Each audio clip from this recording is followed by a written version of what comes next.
In his poem, The City of Boston, Jack Spicer imagines Emily Dickinson floating on her back down the polluted Charles River, doing a full-on Ophelia, and ends with the famous epitaph, "Poetry hates Boston." And I mean, honestly, who among us hasn't thought it? But then I'm reminded of Bob Kaufman's great phrase, which goes something like, "The best way to judge a tap dance is from beneath the stage." Which is to say, maybe with Boston, you just have to dig a little bit deeper, linger a little longer, ride another hour on the T, because the longer I've stayed here, the longer I've felt how many it is, Boston. And as for its poetry, to quote a poet I admire, poetry is itself a place where things are put into action, into relation, encompassing all zones and degrees of relations, abstract, concrete, primary and secondary, central, peripheral, political, mystical. Tonight, we celebrate no single mode or zip code, but something more akin to the Apollinarian zone of mutual activation and relation. No single event can ever represent the totality of a time and space or of its poetries.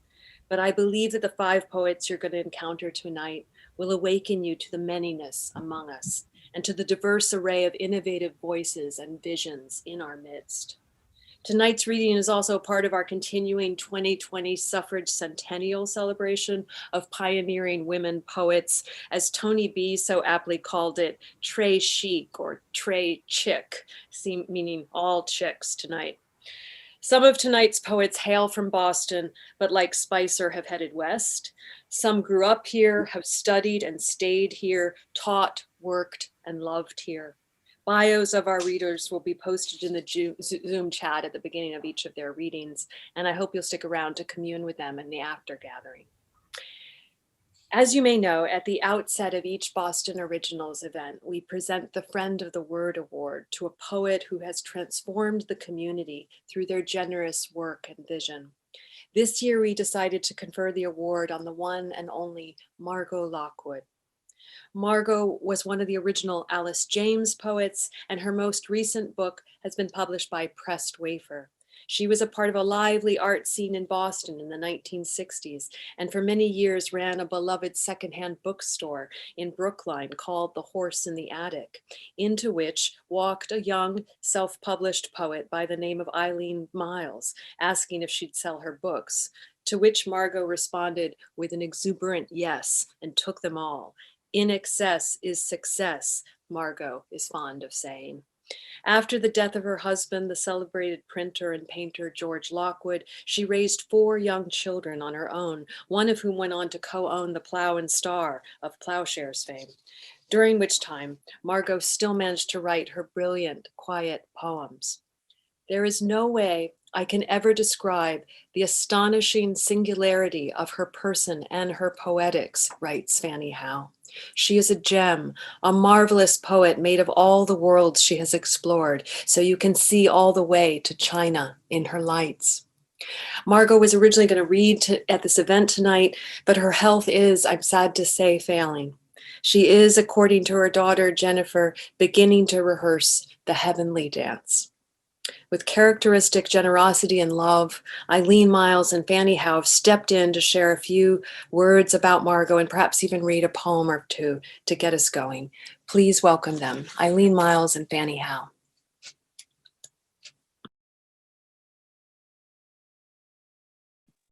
Does that mean Eileen goes first, or is Fanny go first? We didn't talk about it.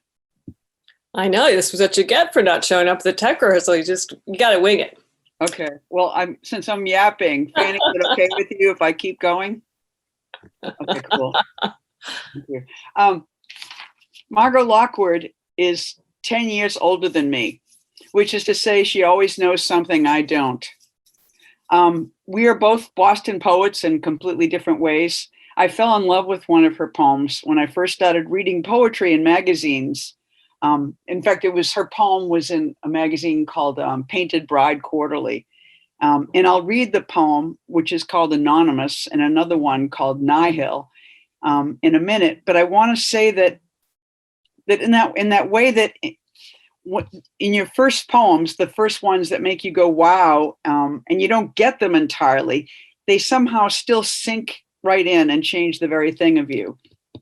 Margot's rhythm in that poem, for me, just kept, and that poem is the one called Anonymous. It just kept repeating and diminishing, like she was trying to create a formula for what she was already in, which I think is all this and where we are now and where she is right now. The rhythm felt like one that I recognized. And I think that I have to say, I just, to bond with her a bit, I feel both of us have qualities of being excited and disturbed at once. And I recognized that, and I felt like she recognized that in me, and I copy what I read in her work in that first poem somewhere in all of my work. I'm standing or sitting or here zooming because Margot is in me, because language is a monster virus, and she knows that very well. Her language is that knowing. It's like a tightness and a looseness all at once, and in her own words, is Celtic. And that Celtic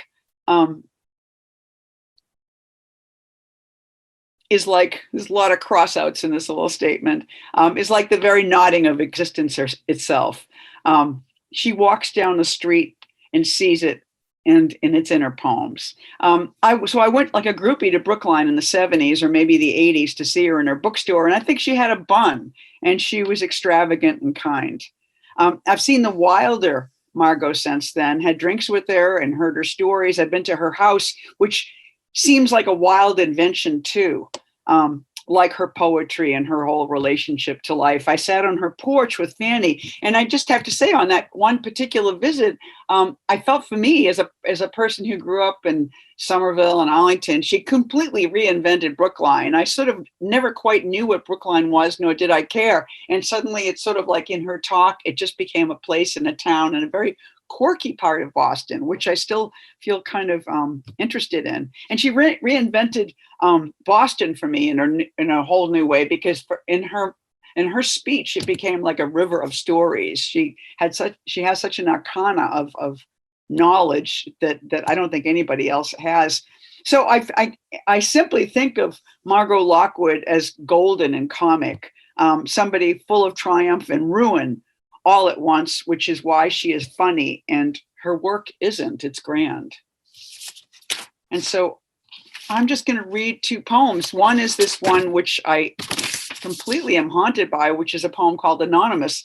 And it's so funny because the title Anonymous, and it was so weird when I tried to find this poem a few years ago. I think when I was doing a gig with Christina, I just thought the name must be Marriage. Marriage must be the name of the poem. And I couldn't find a poem anywhere named Marriage, but it's sort of so brilliant, and it's so kind of formalist and feminist and weird to call, it's sort of like calling a poem, except to call it anonymous puts this other really kind of ancient and feminist slant on it, which is such a statement about woman without having to make the statement. It's so smart. I did time with marriage, time when my beauty, if it was, I think, was youth, and it bloomed, and in pregnancy upon pregnancy, twice and twice over grew flaccid, and my face paled, and my eyes for years were gray or faded blue.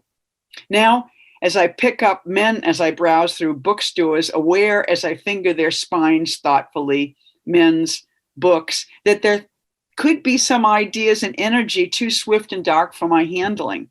With men and ideas, that's half the charm. Only certain kinds of men understand me or my ideas, and that's my charm.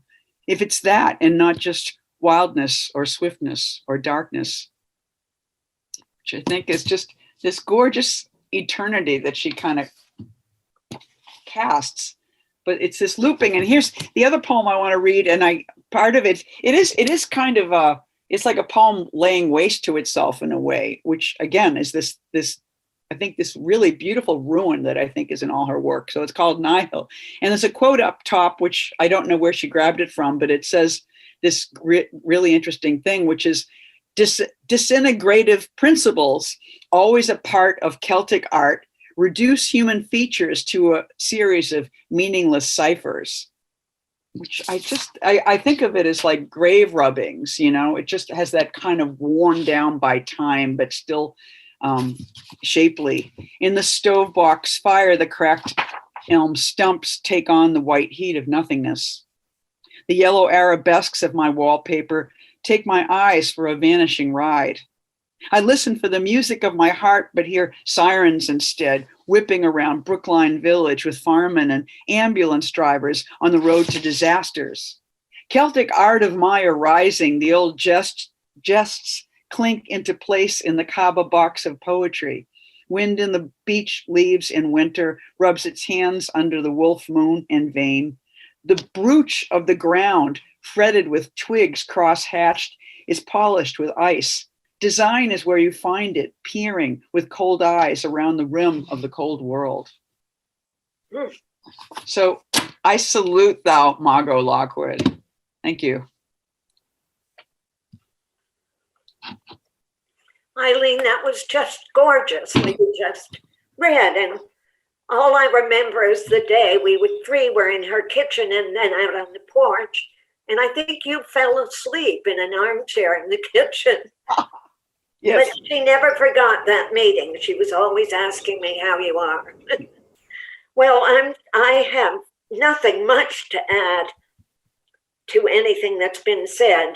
I do love to think of her in the 60s when she married George Lockwood and they founded the Impressions Workshop on Stanhope Street in Boston. Because it was full of painters. It was a kind of gallery, it became a gallery. And there were these painters who had just graduated from the MFA, from the Museum of Fine Arts, who were Murray Reich, Al Cody, and Harvey Quaitman. This little wonderful group of marvelous painters who absolutely shocked Boston as fast as they could and got out of town. But Margo and her husband were very central to that moment in the 60s when there was really actually good art being produced. It was exciting. And then, as Eileen said, she founded her secondhand bookstore. I sort of feel that there is something that both Eileen and I have been trying to get at, which is innate to the Boston original or the origins of Boston. And it's a very absorbing and disappointing sometimes pursuit.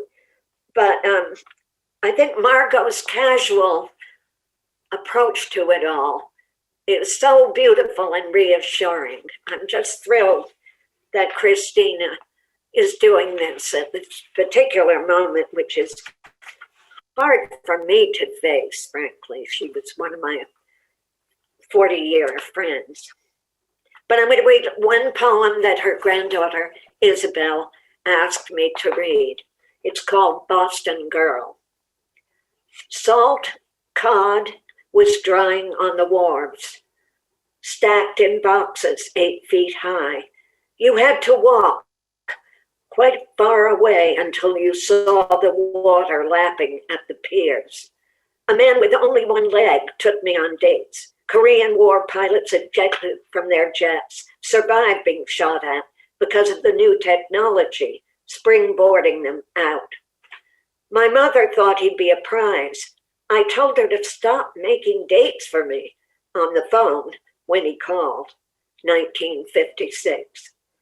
He liked the blue ship tea room, and we would clamber up the wooden stairs, and there was a beautiful room with blue and white curtains on the wavery window glass, thin from repeated washings and ironings. Outside, the array of boats snug against the wharves. The air was thick with briny smells, ropes rotted on the gangplanks of boats that couldn't set out for lack of crew. I remember forests of spars in 1962, when I'd strayed from Haymarket with a baby carriage to the waterfront to search Cheney's for essences, spices, and oils to make our own soaps, sorry. The city loomed with granite elevations, red stone banks, and federal anonymities hurled 20 stories high with curly patronage. Homburgs on shellacked Irish hair, bobbed on Franklin and State. My father wore a new hat yearly to the fashion scorn of my mother. We were a little provincial, grown up in a 3-decker on Jamaica Road, near the pond. The last street in a Yankee parcel deeded to Irish carpenters for maids and cartmen to live in. Below, the shingle-style cottages on Pill Hill. The last street laid out made the narrow neck of the whiskey bottle shape of the point. Are ye's point? My non-provincial children used to ask. Privileged to grow up on the Jewish Riviera, a cliff off Beacon Street, the Gold Coast of Hasidic Judaism, and later in the village where you could walk out our cul-de-sac onto Washington, everything nearly there, a grandmother and grandfather 3 blocks away, and a great uncle and 2 great aunts, another 3 blocks in another direction. I used to walk a bit shy, working in the canyons downtown, dodging packs of sailors from all lands as they swaggered the streets under sailor caps, ornamented and pom-pommed from Portugal, Italy, Britain, Wales. They surged down Washington Street, 6 abreast, past department stores. We, the office girls, mimicked in our cotton frocks, the mannequins in those windows, wearing stubby white gloves, black from subway straps when we got home. For love to Margo.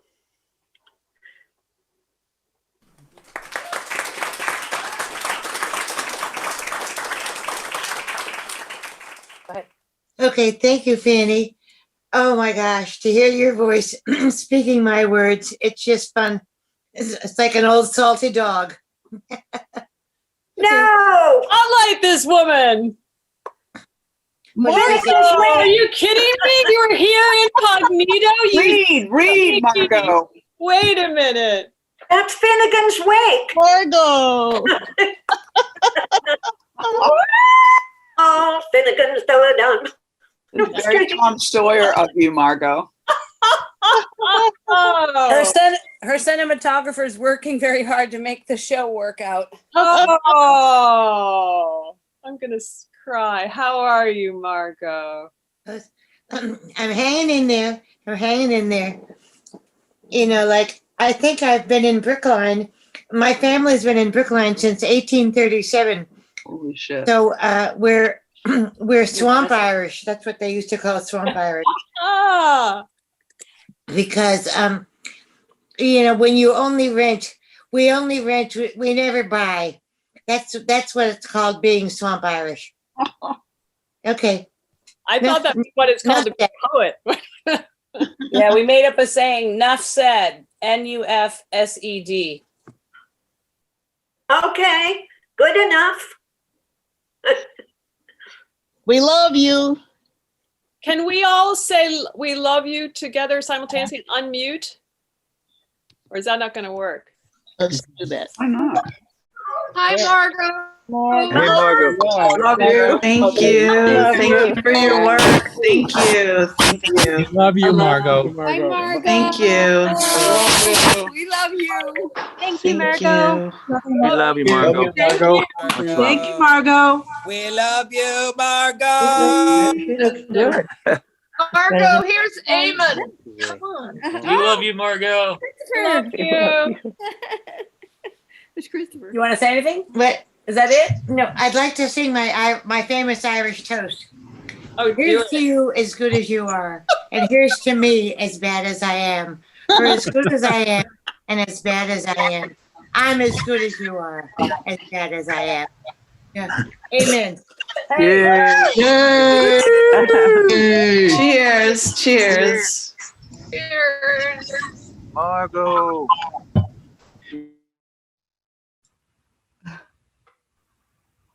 Okay, well, there will be an after gathering and we will have another resurrection then. But for now, I wanted to thank Eileen and Fanny and Margot and Jen for that beautiful opening. And now please welcome our readers this evening, Toni Bee, Kristen Hill, Sawako Nakayasu, Linda Norton, and Heather Tressler, who will read in that order. Toni Bee. Hey, everyone. It's so good to see this love fest of poets and artists here. Thank you. I am humbled to be in the Woodberry Poetry Room.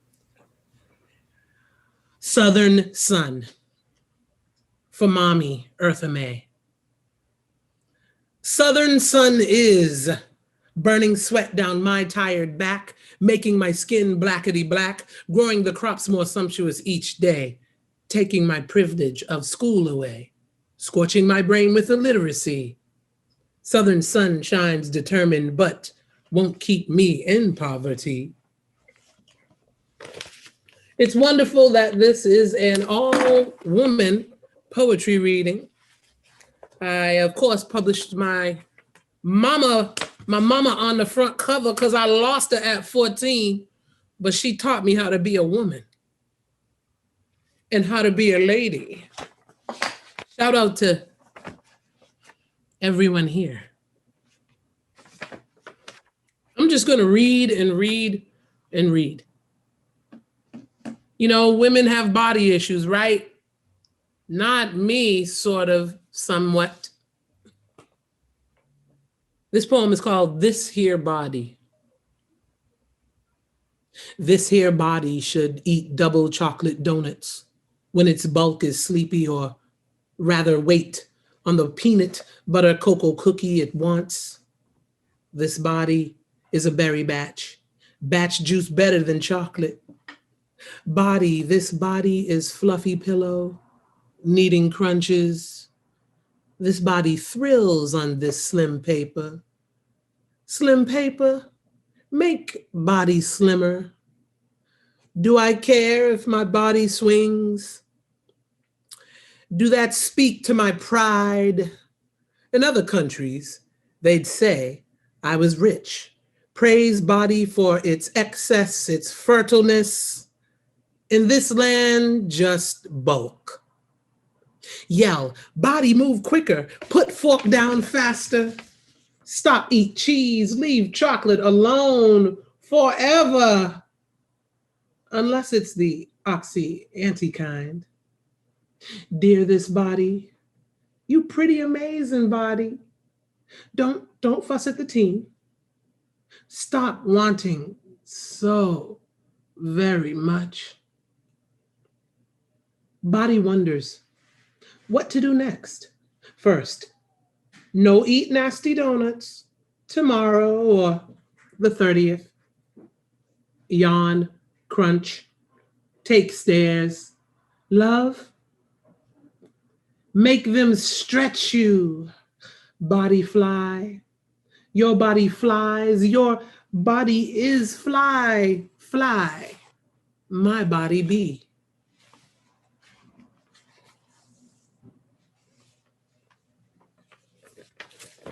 It's about my body and yours too. This poem is called God Vibrations. I became a mommy. My baby 19 now. And you know, kids bring a lot to your life, and they'll always be your baby. I must honor her.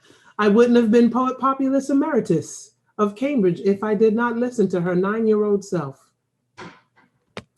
God Vibrations. Shout out to Anna Ross, where I first, it was her forum in which I first got my first feature for my book.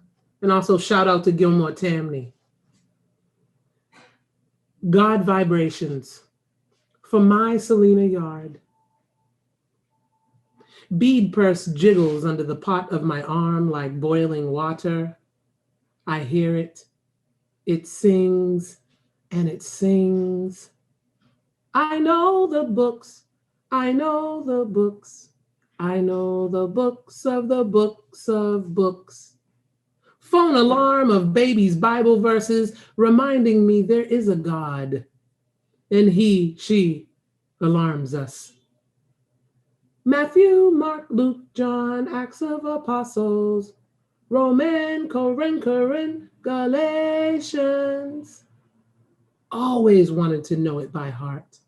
Those souls saved a bit more than me.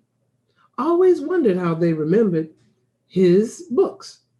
Always knew my concentration was an artist, stubbed and born of its own will, refused to commit the salve to memory. Ephesians, Philippians, Colossians, Thessalonians, Timothy. Purse of beads yells out a word for me to remember, for me to know some unseen got the back and front as I roll upon this caked river of tar. As I toddle over graves of those forgotten on a street full of prospects near a Broadway of burning lies. Titan, Philemon, Hebrews, James, Peter, Paul, John, Jude. Revelation of John. Backing up to the basics, this daughter's song vibrates. The Lord in me reminds there's no need to smack whispering wenches who cause destruction. Reminds me of the waste of violence. Reminds me to keep piecing, 'cause I know the books. I know the books. I know the books of the books of books.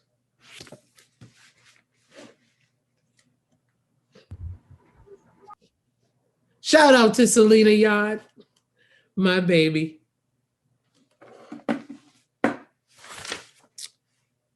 I had an awesome,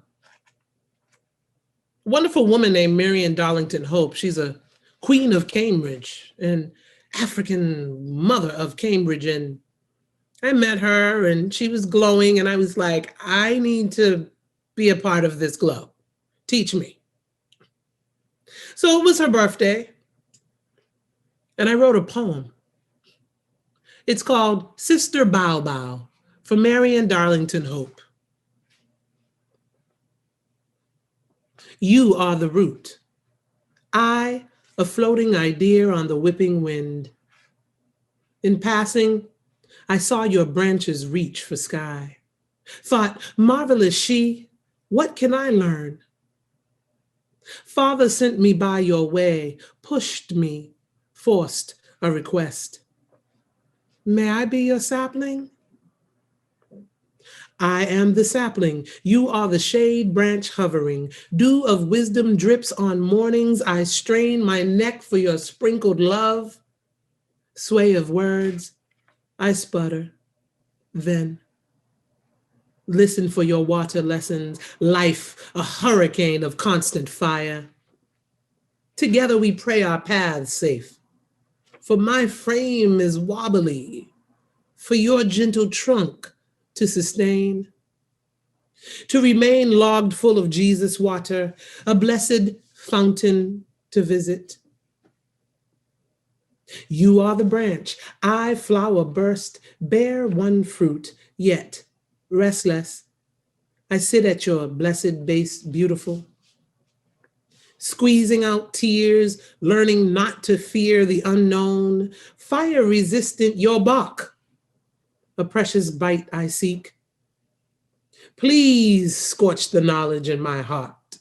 Hope the world don't leave me hollow. I'm just growing now, still, tree, baby tree. But you stay the root. And as I lean comfy toward your shadow, you push me towards sun. Your breeze whispers, let his rays keep you safe. But I lean in your shadow and you push me towards sun, knowing joys, storms will come and my skin will thicken in order to brave better the wind, in order to, like you, to become a head, a heart full of branches reaching towards sky.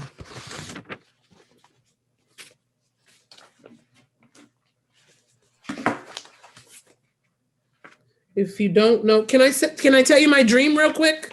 I just like the way this sounds. I'm like 40 something.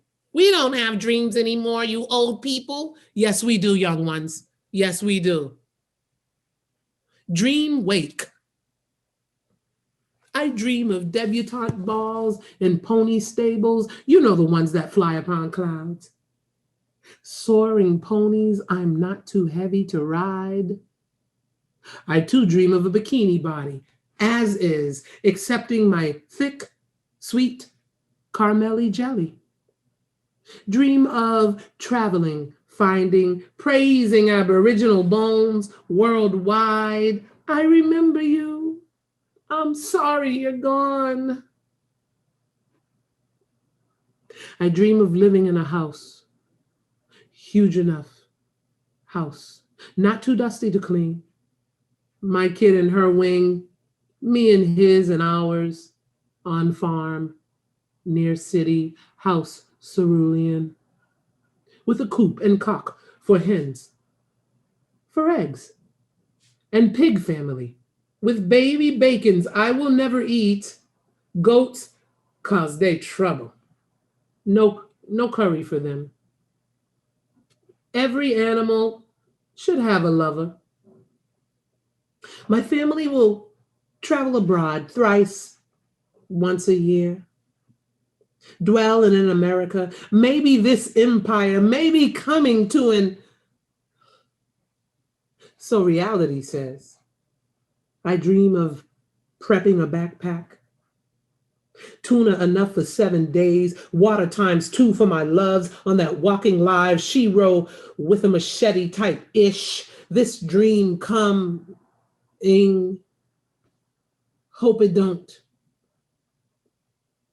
All empires come to waking up now, Cuba bound, Cuba. Toni, I think one more. Okay. Okay. Thank you so much. I appreciate you, Christina, for inviting me here for the Woodberry Poetry Room at Harvard University, the New England Poetry Club. Thank you. Thank you all for coming. I have to end on this because women, you do too much. This poem's called Deep Time. Woman, taking on the bunch, burden ourselves with bananas. Just stop. Yellow's too bright. Do you? Don't complain about the weight. Drop that heaviness. Forge your own glisten. Don't give me one excuse why you can't. Guilty stays a much needed gush. Stop. Do you? Get your spanking or spank this world.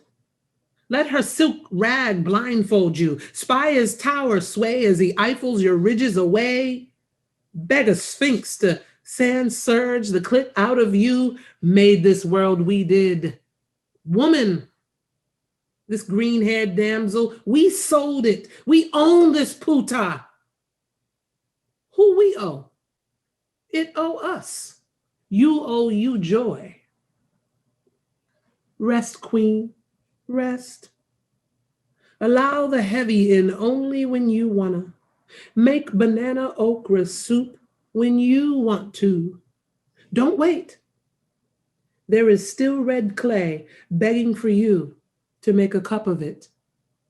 Thank you so much.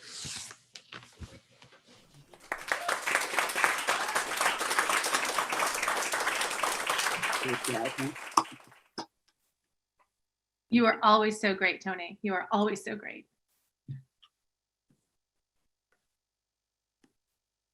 Awesome.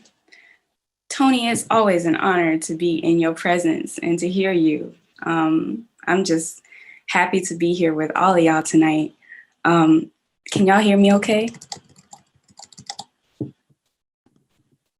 Awesome. I am going to read, the first poem I'm going to read is from my aunt. I don't know if I should be saying this. My aunt is sick right now. in Kansas City, Missouri. And so I just need y'all to send her some good vibes. She's trying to get over something. And I'm just so grateful to be she's like my mama. so it's a shout out to all the aunties that are raising their nieces like they're their daughters. This is from my Aunt Kim. Feast.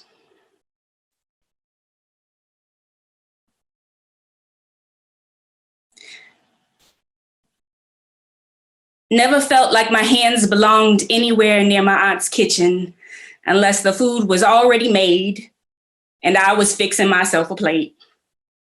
So when she trusts me with a job as important as a sweet potato pie, of course, my hands shake, pulling it out the oven, trying to make it look as easy as she does. And my wrist catches the metal lip of the rack and I drop what took me too long to peel and boil and season in the first place. There are worse things to fall to your knees for, but I don't know. In a Black woman's kitchen, this feels like a sin.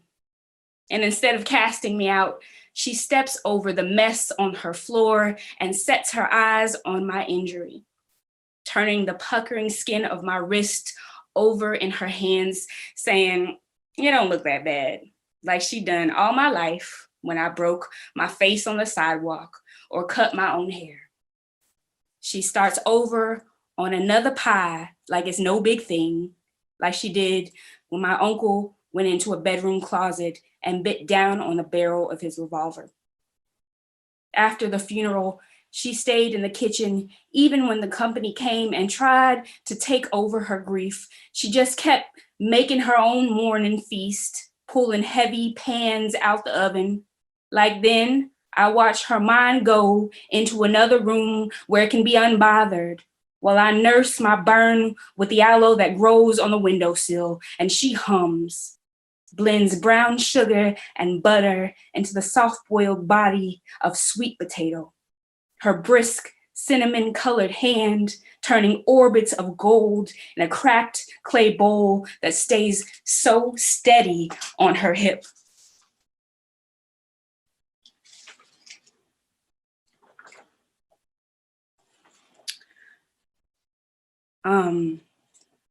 I also just want to thank the Woodberry Poetry Room and just for hosting this and all of y'all for being here. Thank y'all. This next poem is is difficult. This is a white poet said. A white poet said I owed him. Not because I was a Black woman, but because I was a poet and he was a reader, and he expected me to explain how some things are inseparable. My great-grandmother nourished her family on a love that she tended on land she didn't own. There were things that grew and things that refused to. Her life was meant to pay a debt. Here I was in a room trying to clarify what could make scars timeless, little sealed mouths floating across generations. Someone was always trying me when they got offended, always putting their fingers in my truth to examine the quality of my teeth. My great-grandmother never said a lot with her mouth. I should have paid more attention to the way she gave her words away. Often she gave a look that told a lesson. She taught me how to be still and listen to the world of things that go unsaid. I'm glad there are stories that died with her. There has to be something I don't owe anyone.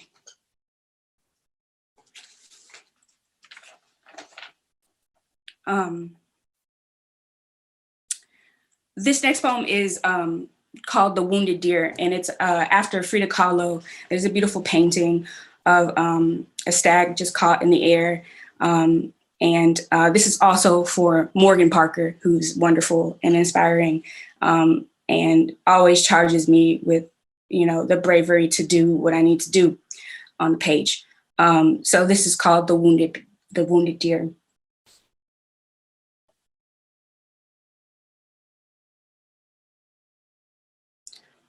Hunters stay fluent in damage. They stay hungry to read your insides. You stay half woman, half deer, tired from seeding the language of your blood on terrain. You stay stalked, only this time in a clearing, wearing arrows like a crooked smile up your back. Your body stay, a holy book of suffering and other things they will take later. For now, drawn to your leaping heart, because it stay exposed and don't trust the cover of brush with its dying. The last time a hunter asked you, do you want to die, bitch? You on your way to something you loved. You said, fine, but I'll take you with me. What's left but to lift your resolve, floated like a ghost that knows the wilderness, like it was you in another life. When they stay after you, why they mad when you sharpen like your mama's good kitchen knife? Let them be mad then. Keep your glare armed, pointed at whatever wants you dead. I'm also a teacher at UMass Boston. I also work at Northeastern, and our students are wonderful, and they come from all kinds of different situations, difficult situations, and I'm just glad to be there with them. And of course, this is a Boston poem. This poem, I was on the Orange Line coming home from work and witnessed a knife fight on my way home, and I don't know, I just couldn't leave this reading without reading this poem. So I'm sorry for the people who have heard this poem a lot. This is called Knives. Knives.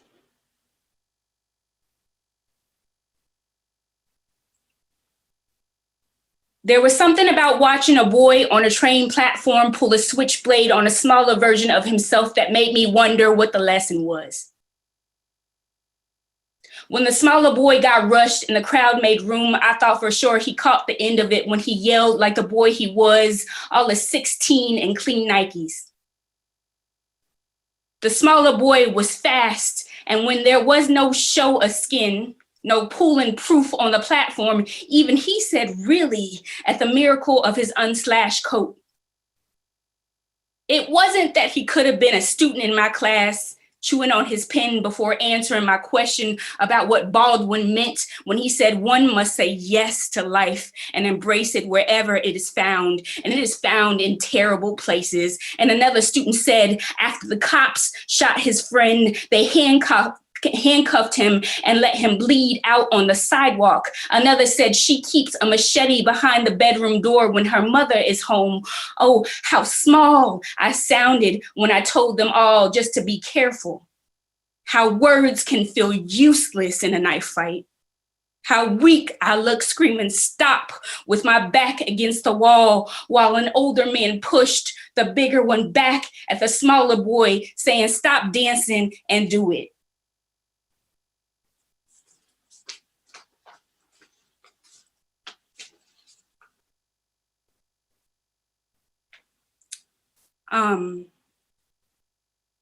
This last poem I'm gonna read is called "Girl Breaking Glass," and it's a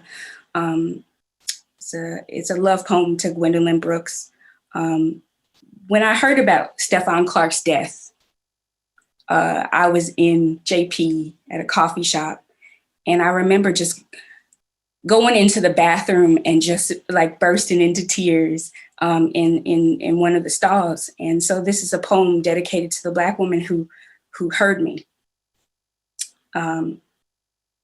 Girl Breaking Glass.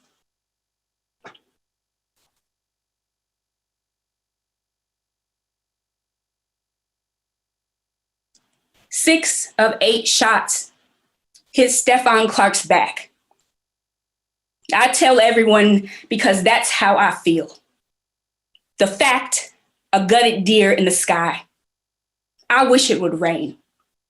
I tell the barista who just wants to ring up my coffee, The woman reading her phone on the train. I type it into my email subject line, trying to send a message to my boss. I erase my subject and try to correct my thoughts. There is no room for me to process police acquittals. I can't take the day off. I need to work to survive. My anger is displaced. I yell at my white neighbor when she tells me to calm down. I feel nothing when she cries, surrenders her hand to the threat in my voice. How easy to imagine my body a weapon I've never owned. I'm sick all the time. I can't shake this cough. I'm afraid to heal. I call myself a stupid bitch when I knock over my wine or forget my keys. I take in my sadness like a corpse holds water. My favorite place is to cry in public bathrooms. The Black woman who shares the sink with me doesn't ask what's wrong when I come out of the stall, doesn't ask me where the Y comes from when it drops like a blackened tooth from my mouth. She looks at our bodies in a mirror and reaches for me like my mama only does in dreams now. She's the first person I let touch me all day. The smell of roses on her shoulder is a grace I don't know I need until I'm already on my knees. Thank y'all so much.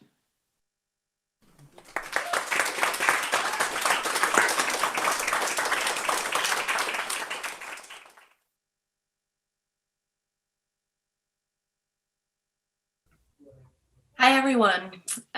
Thank you so much, Christina and Mary and the Woodberry Poetry Room for having me here. This is my son, Jonah, and I've never given a poetry reading with a kid on my lap, but here we go. Thanks also to Toni Bee and Kristen Hill for your amazing readings. They were so moving, and I'm glad I got to hear them. And also to Eileen and Fanny for your beautiful tributes to Margo. Okay, here comes another kid. My partner has a work meeting right now. So here we are. And just so you know, for other readers, you don't have to censor yourselves because my kids are here. They know that mommy writes poems with bad words. Yeah, in it. no, yeah. And Dad, now I'm in the uncomfortable position of having to read my masturbation poem too. So they're probably going to be digging in the dictionary later. So this is a new book that came out in the fall called Some Girls Walk into the Country They Are From. I wrote these poems over the last several years, but now that the world has changed so much, the poems themselves feel a little bit different to me too. But the book features a bunch of girls, and sometimes they're literally girls and sometimes they're metaphorically so. Sometimes it's a mask for something else entirely. And kids, you don't need to say anything while I'm reading. Okay. This is really weird. When girl B rolls over and quantifies it all over again. And I'll just mention too, there's a line here that says KO'd by love, and it's a reference to Radio Raheem and Do the Right Thing, which I must have seen shortly before I wrote this. A matter of not having waited for this. Angle of forearm, love versus KO'd by love. Despite measures, checks, trappings, securities. How many hours until it blows over this time? Ease of being strange, my wound of strange return. 45 degrees Celsius, minus 25 degrees Celsius. How much for this bottle of shimmer? Belly of the leg, torque as mere substitute. Delight, developed in, no longer my fight to flee.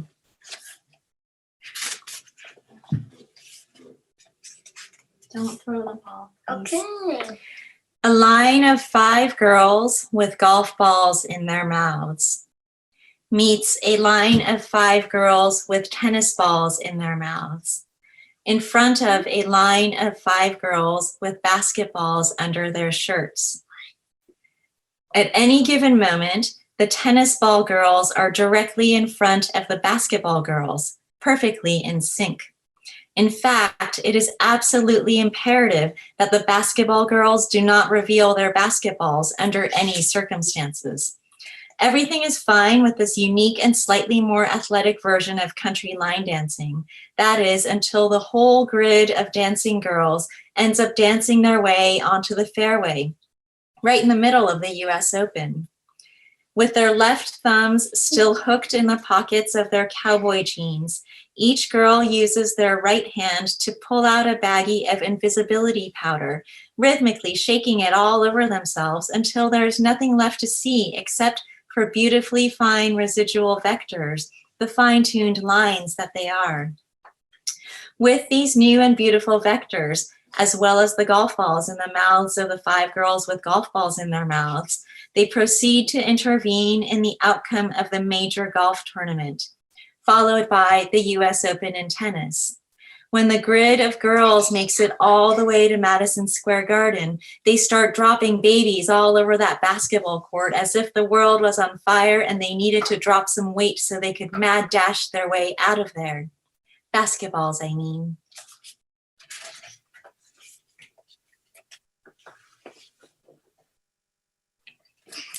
If I read enough, they'll get bored and go away. Yeah, I think I am going to. I'm going to go desk. Okay.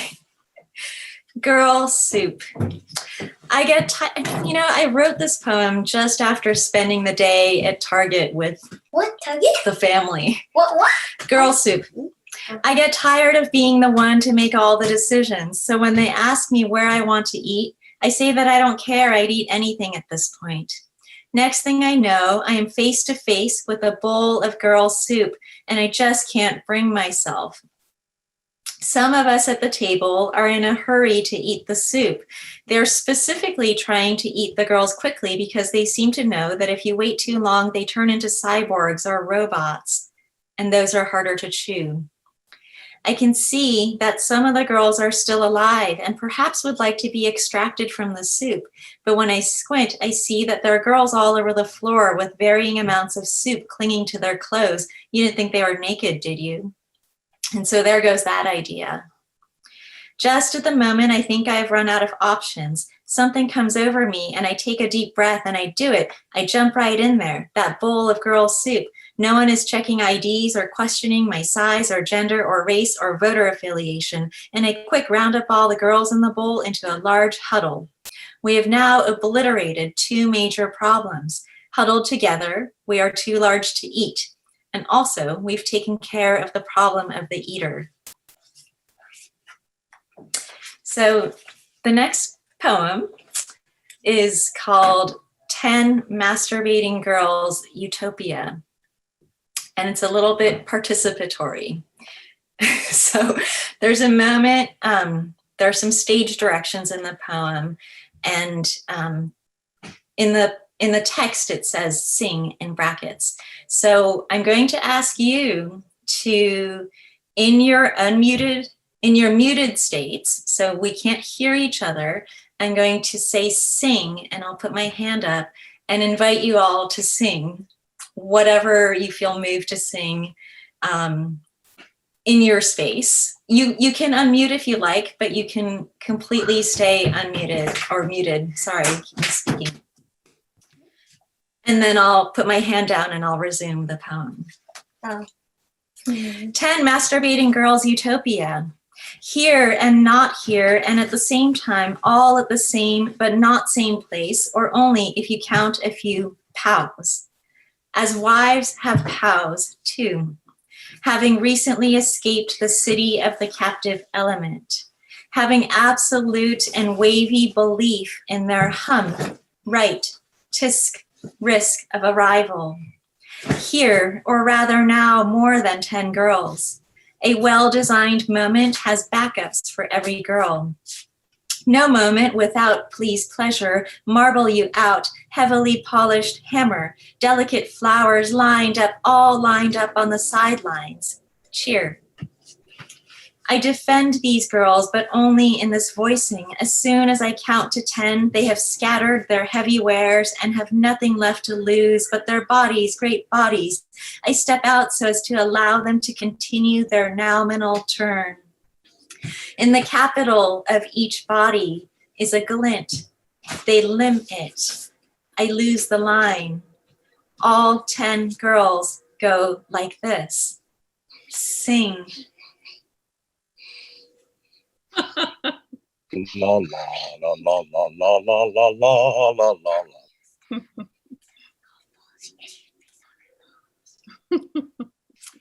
Later, they sidestepped, they hammered, they buckled, swung sallow, wandered dreamy. They wilderness ran lightly, they lit it. Commend the fanciness of these vulgar girls, but only in this event.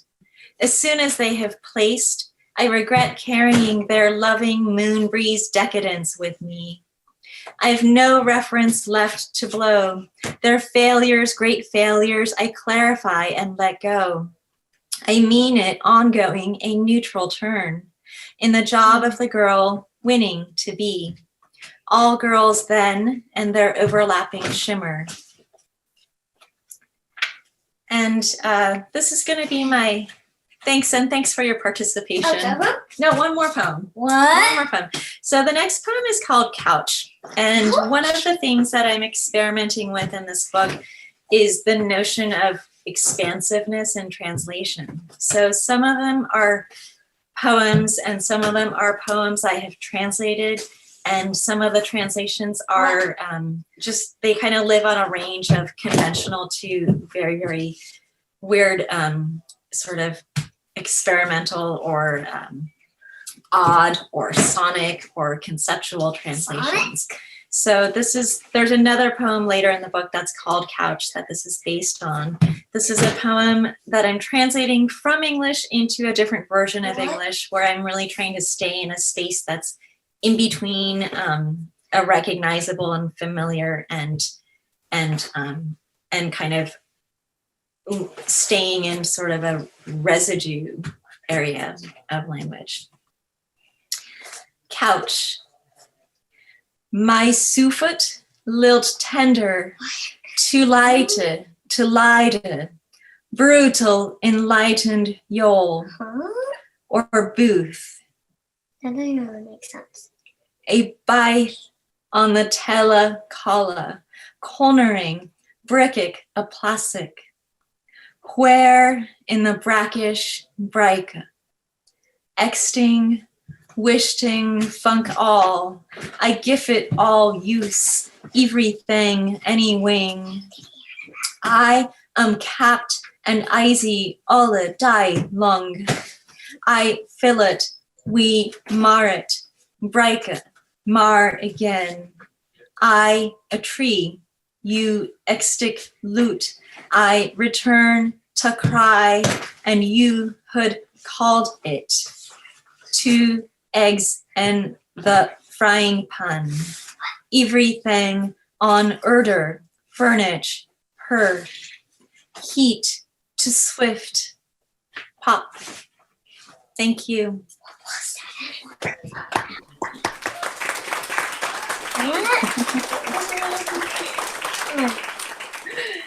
He says, what was that anyway? It was poetry. Well, it doesn't make sense. So you're in good company because it's reminding me of Alice Coltrane being interviewed on WKCR and her children were in the studio with her and it was beautiful. And my daughter is here with us and she went to many poetry readings as a baby. And it turned her into a beautiful person, so we'll see. So thank you, Christina and Mary, for putting this together and for including me, even though I left Boston in 1983. I'm very much a product of the place, and the book I'm going to read from, Whiteout, Love and Work, is very much about coming from that place, and especially regarding race. And I grew up in Dorchester. The first book, The Public Gardens, was also a lot about that, but this one is informed by 20 years of my diaries and notebooks, and it's also got some poems in it. So I'm going to read a few bits of the diaries and notebooks, and thank you, Toni, Krysten, Sawako, and Heather, who follows me also. Also, I want to say that Eileen and John Keene and I will be reading on December 10th at 6 o'clock EST at PPOW Gallery online. And it would be great to have you there. So you can just find Eileen or me or someone else online and find the link. So the book begins with epigraphs from Ray Armantrout and Langston Hughes. And the Hughes one is, so will my page be colored that I write?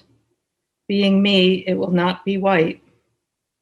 And I just have to say that he said that Morningside Heights and Columbia were very, very far away from Harlem, which was so nearby. And likewise, my Dorchester is very, very far from Harvard. And Malcolm X's Roxbury was very, very far from my Dorchester. So that factors into what you'll hear.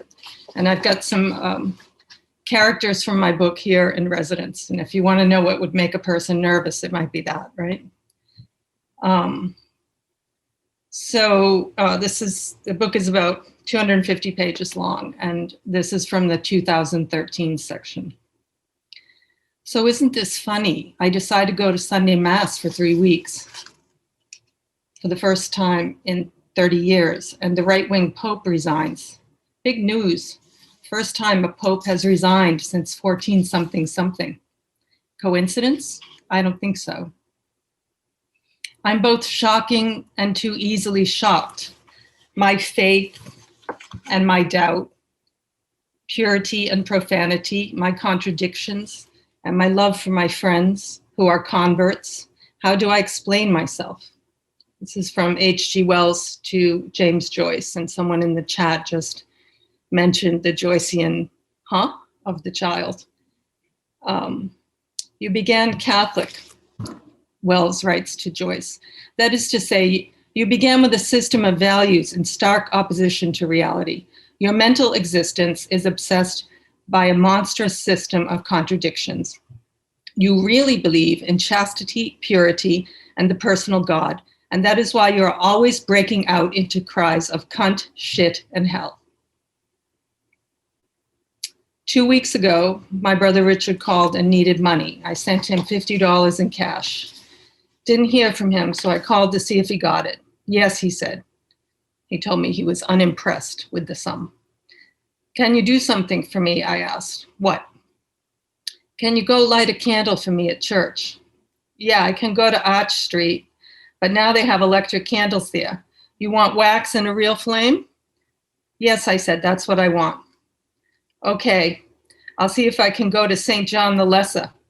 I think they still have real candles there.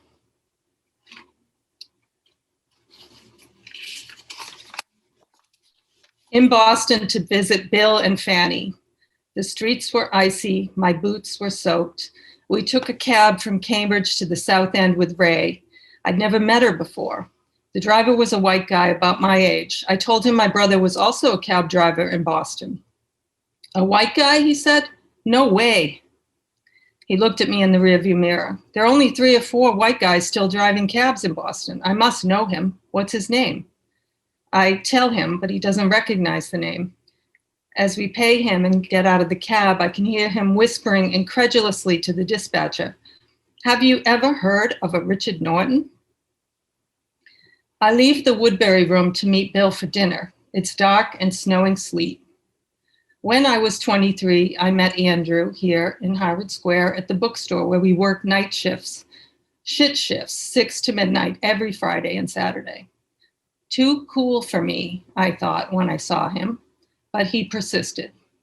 One night I was sitting on a ladder at the back of the store, shelving books and reading Jane Bowles for the very first time. I had just finished her short story, Everything is Nice, when he came around the corner, looked up at me, and read aloud, "Once upon a time, and a very good time it was, there was a moo cow coming down along the road, and when you wet the bed, first it is warm, then it gets cold." And then he told me he'd found $5 on the ground during his break and asked me if I wanted to go to the Verse House for a drink with him after work. I'd been obsessed with Dubliners and Portrait of the Artist in college. Joyce was the first author I'd ever read who wrote about something like my life, Irish life, Catholic life.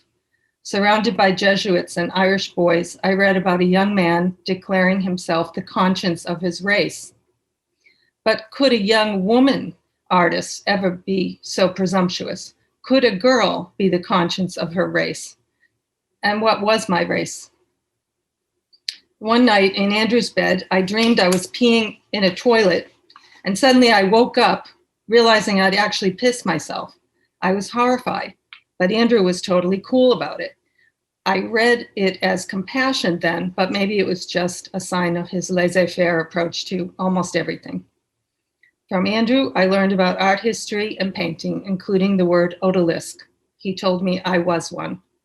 His roommates were dating townies with accents like mine when I met him. Slumming. They soon dropped those girls and moved on to women with money and status, women more like them. Andrew married his townie. Those few years, from 1984 when I moved to New Haven to 1986 when Joey died, were the happiest years of my life before Isabel was born in 1994. Now, 30 years later, my book is in the window of the Harvard bookstore. I'm an ex-daughter, an ex-wife, and I'm smiling, though I'm freezing cold. The record is not over yet. The record is not over yet. The record is not over yet. And I'm going to read two more short things.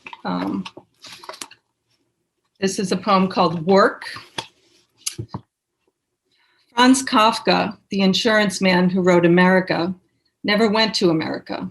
Emily Dickinson stayed home, wrote poems, and baked cakes with her Irish maids. Wallace Stevens, also an insurance man, never went to France.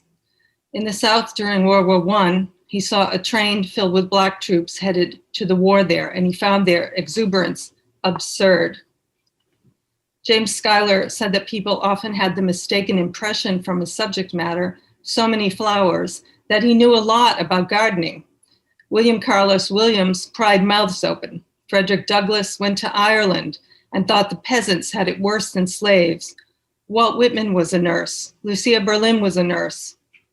After writing novels and doing anthropological fieldwork and interviewing former slaves for the Federal Writers Project during the Great Depression, Zora Neale Hurston ended up working as a maid in Florida. Lorene Niedecker was also a cleaning lady. Edith Wharton wrote in bed, dropping her pages onto the floor for the maid to pick up. They say Karl Marx never went into a factory, yet he knew that delicate fabric demanded delicate hands, hence, silk spun from the blood of little children.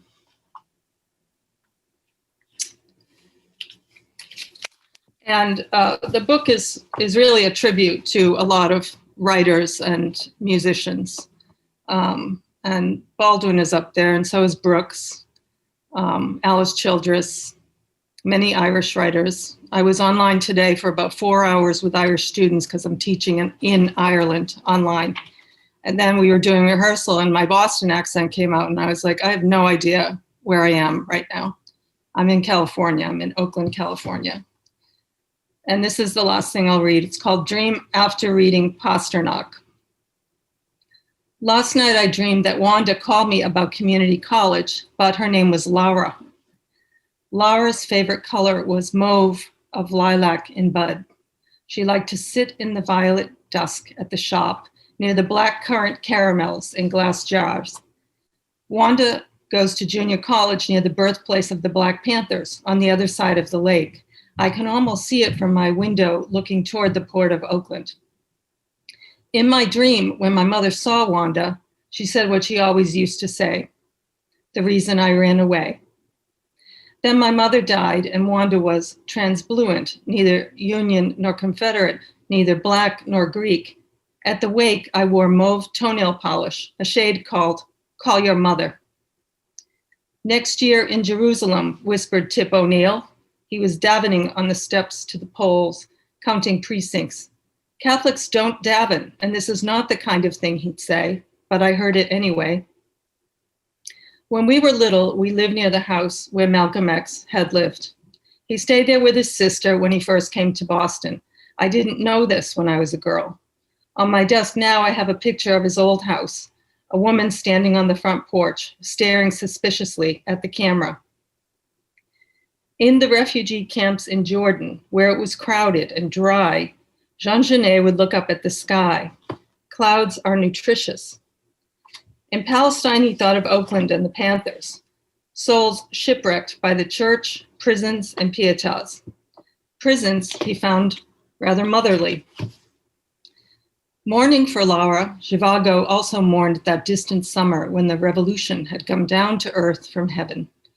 Grieving, he looked at bruise-colored clouds and thought of politics. All politics is local, said Tip O'Neill, except for mystics. Thank you for letting me be part of this.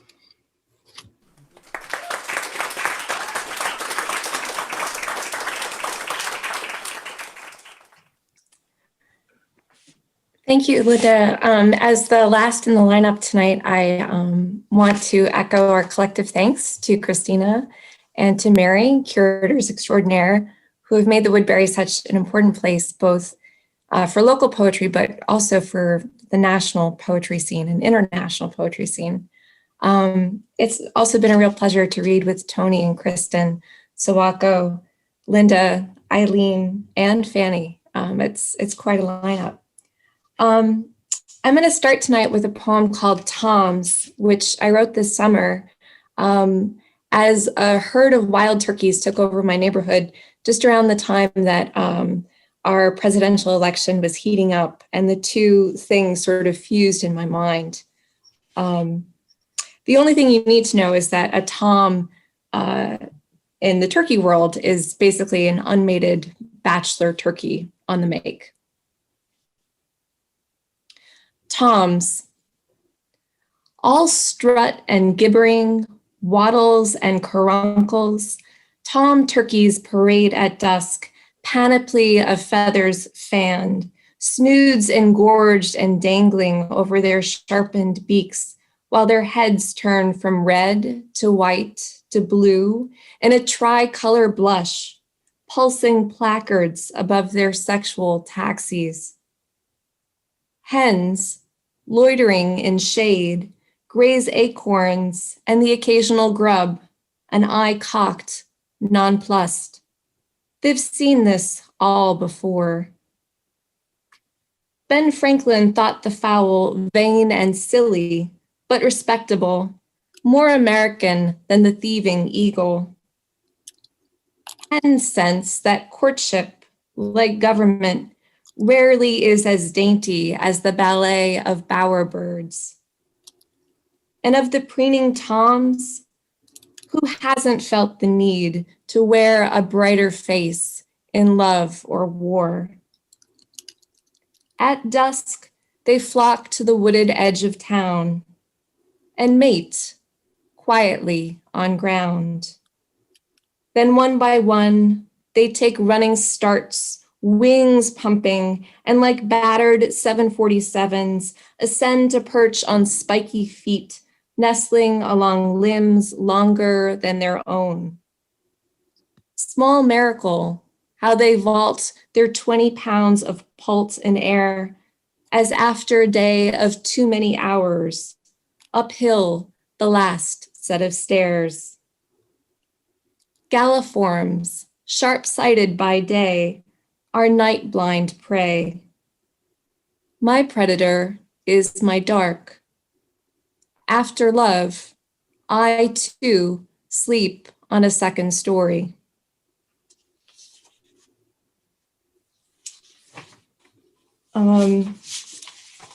This year, as COVID was unleashing itself in the United States, just around the week that we went into lockdown, my first little book appeared, Parturition. And I don't think I've actually read the title poem from the book, but it is a Somerville poem.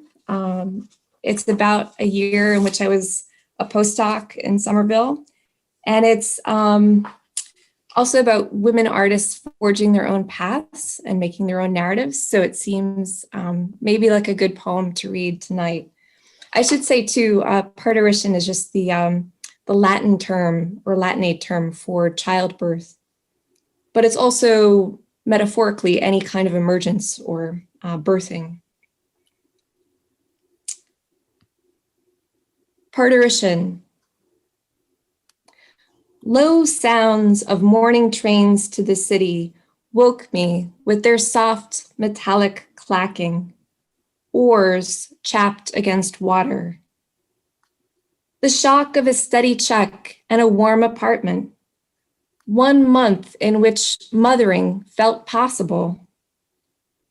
Bearing a child or finding one in need of a mother, with or without the adjunctive chaos of another man or woman, a mate with whom tides of erotic fever, dissipation might occur alongside rituals of care, the shared endeavor of raising a responsible person. The project thought to be natural to a couple or to the business of being a woman. Story I had been told for as long as I knew I was supposed to have a story.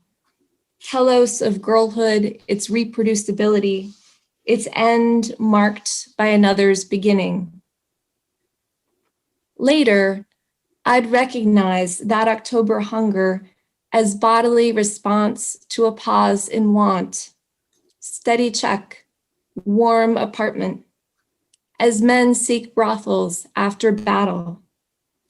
My dream of a child, a reaction to surfeit, to harvest, and a habitable hovel that promised more than one safe winter.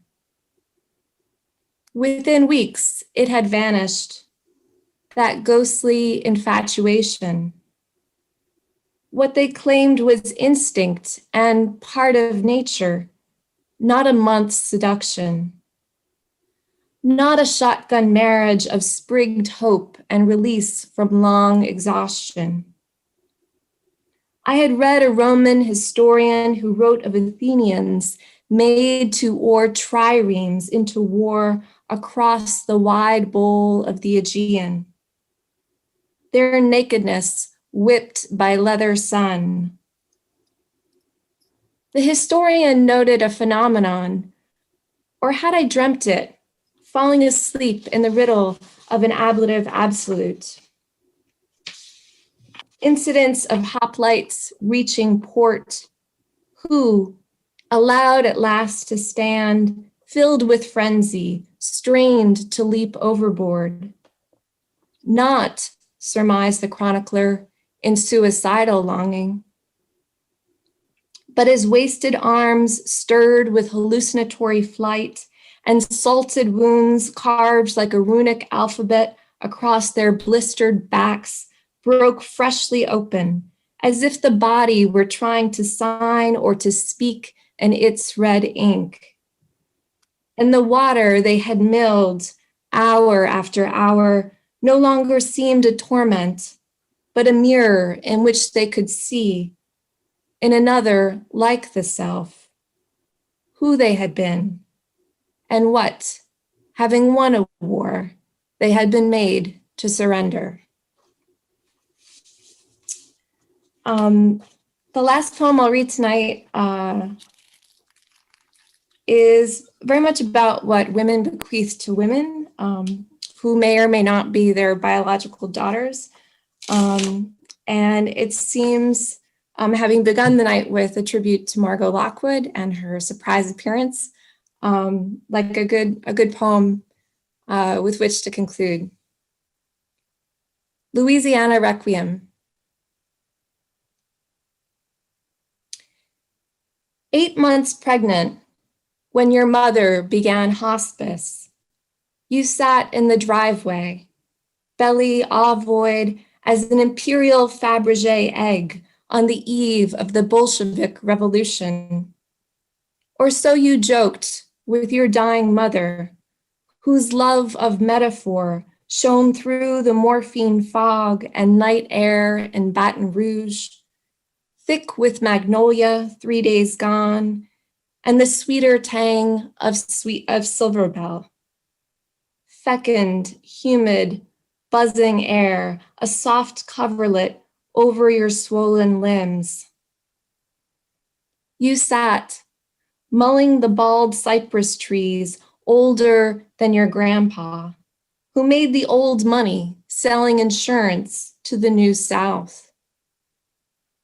A way, he said, selling it, of investing in one's blood, one's kith and kin, the next generation, whatever the Lord saw fit to happen.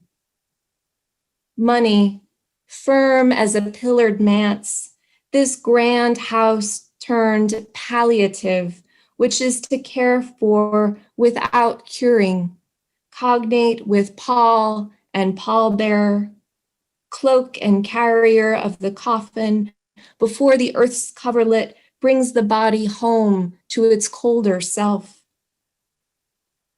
Just now, given your mother water and hummed song, you cushion the earthward journey, her accession to gravity, longing in aqueous eyes turned inward and unseeing. All the while, the child inside you assumes her own gravity, plotting descent.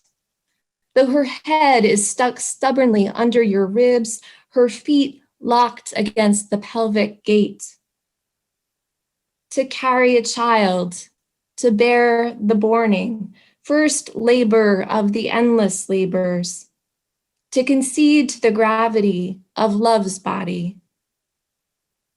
Those nights, sitting outside your mother's dying room, warm earth pressed against the backs of your bare legs, your hand running over knobbed ribs of cobblestones your father set down years ago in some Roman fancy of having a drive like the Appian Way, timeless, enduring.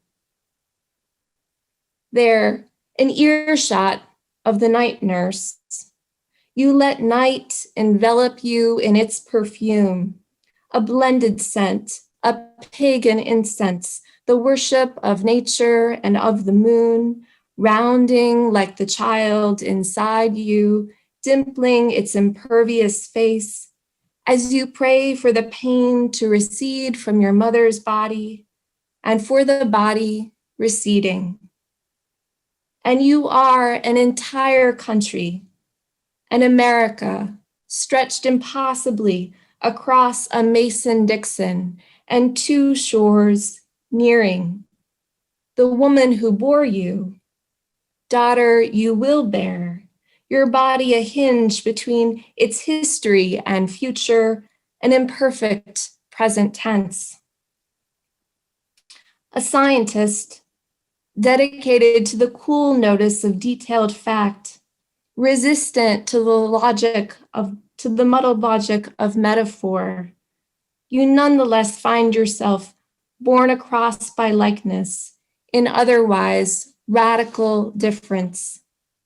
The shared violence that marks birth and death, mothering the grade that governs the latitudes of the in-between. Mother, no placid person or thing, but a rugged engine suing for peace, to bring forth the world from a fallen world, as a child from the long dark veins. Mother, a river, inexhaustible as water, a song of warmth and warning, a map for the body politic, a long cobbled road, umbilical, built to outlast wreck and ruin, the death of empire. Thank you.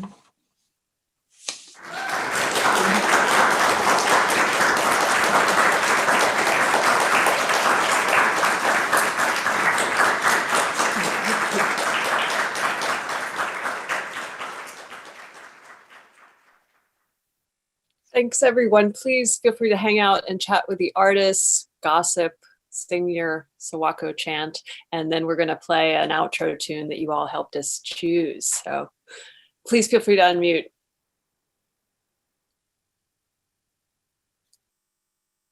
Speak. Hello.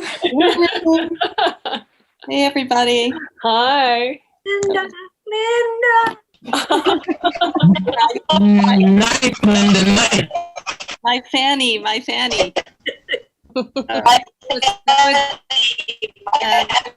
Now I would say my Toni, my everybody, my everybody. That was so beautiful. That was nice. That was nice. We are sweet ladies who got fireworks. Right. I know. After your reading, I feel like I should stand up and show my thighs to the camera. I wish I'd learned about masturbation at that age. That would have just. And I was excited, Sawako, that you read that in front of your children. It's very healthy. Yeah. I love that. Hi, young people. Hi. I love when young folks show up at the readings. It was like live transcription, but it was like live literary criticism. I'm like, what does that mean? What? Huh? Huh? Can I tell a Margot story? Oh, do. You have to hold up some Boston books before we move on. Ah. Jackie Wieners. And then, of course, this. And I didn't have one of Bill Corbett's or Ed Barrett's, you know. Everybody's here. All right. Sorry to interrupt, Christina. You just answer me back. I don't understand that. Shit. Tony, oh no. Huh? Wasn't Lloyd going to tell a story? He was, but all the women interrupted him as Yeah, Lloyd, no, apt I to was do. going to tell us a story about the first time I ever met Margot. Was the first time either of us read together at the blacksmith house. Aw. And Gail thought we would be a very good combination. And it was very early. And Fanny, I think you were the first person to read at the blacksmith house. And this was several years later. And we I fell in love with Margot instantly. And we were leaving the blacksmith house, and Margot confessed that she always had nightmares about Cambridge. Of course, she was a Brookline person, but she always had nightmares about Cambridge. And she dreamed the night before, she dreamed she was being chased through Harvard Square by a butcher block table. Daggone.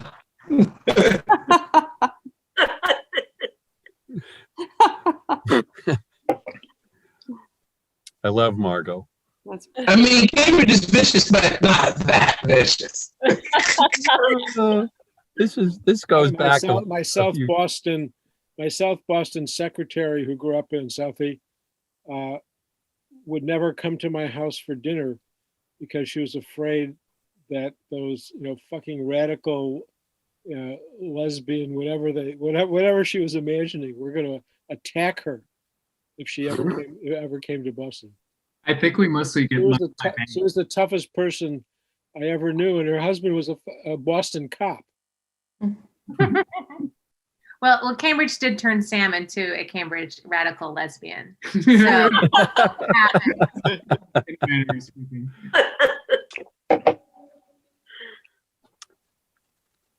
I thought it was you. How do we Matt, follow on that? I'd like to know.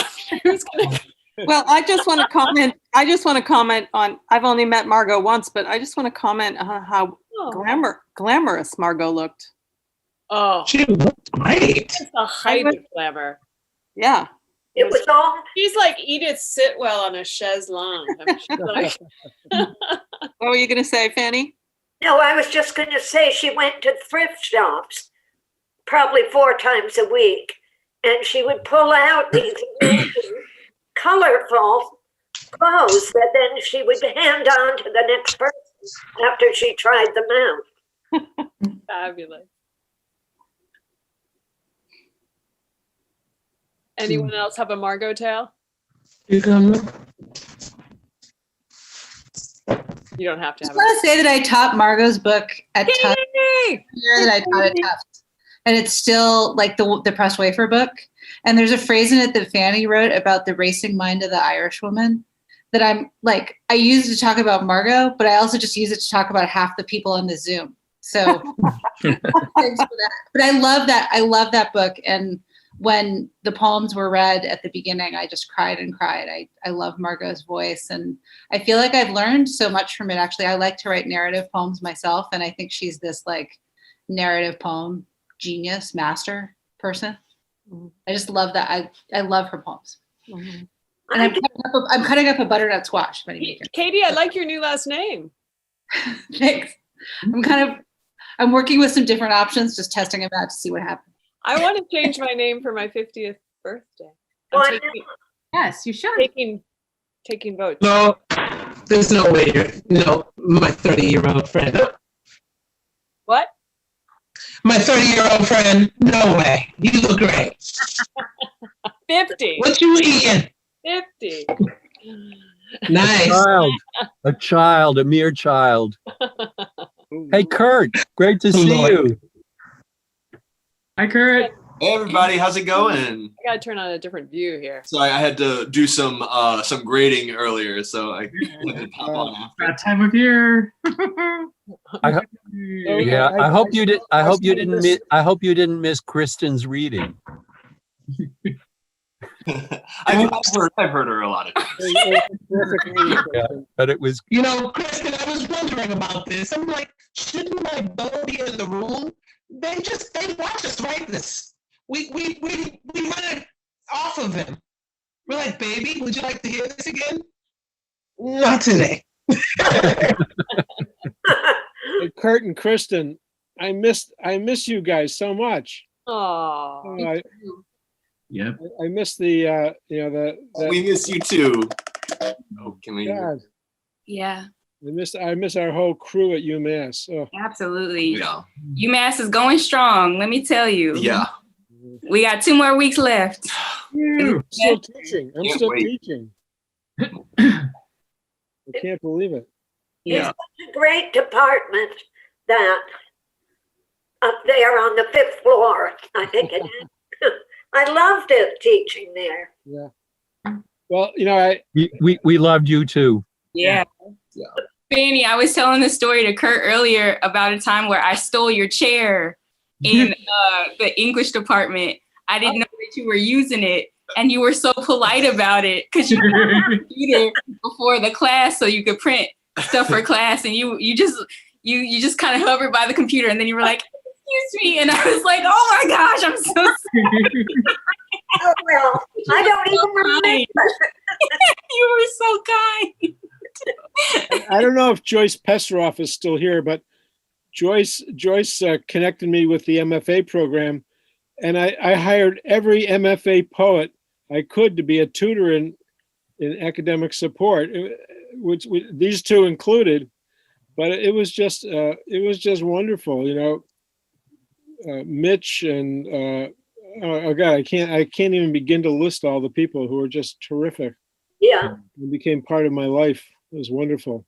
Hey, Mark, it's Jim. I got a thing on Facebook today that 6 years ago today, Eileen read at UMass Boston, and I went down with Joe Torra, and it was her big return to UMass, and that was 6 years ago today. I think she's gone, right? But what a great reading that was.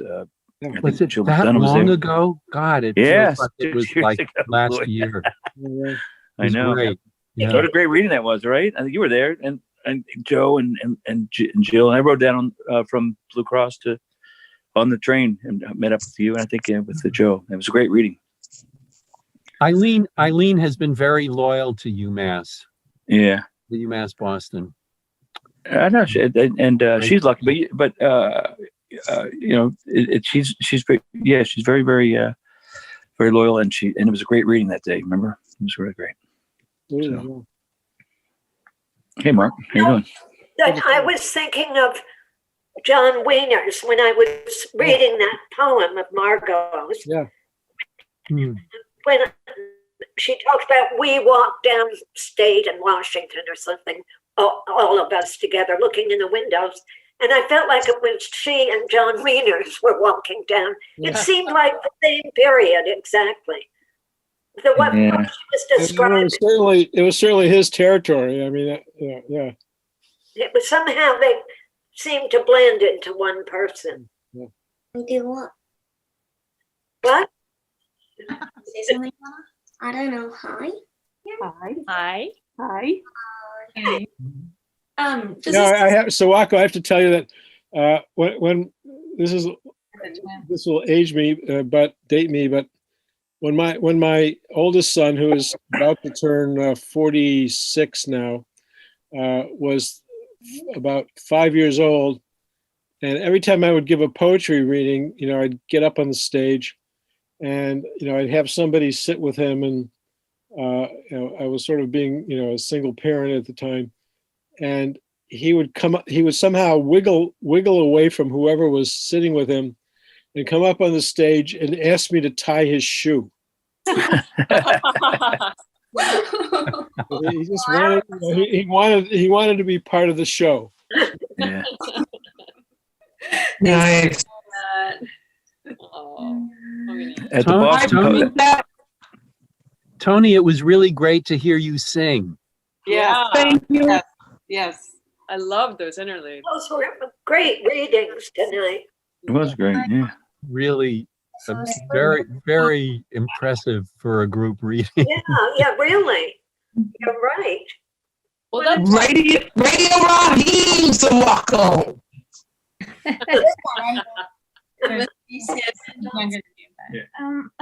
Hi. Hi. Hey, what's up? What's that? Hello? What's up? Katie, don't you have a kid around there you can put on camera? Daniel, where's your little one? Watching Gavin. George. Daniel. Look at it. We could get Jude on. I think he's getting his bedtime stories read to him right now by his daddy. We could read him a bedtime story. Yeah. Called the Nightmare of Cambridge. Yeah.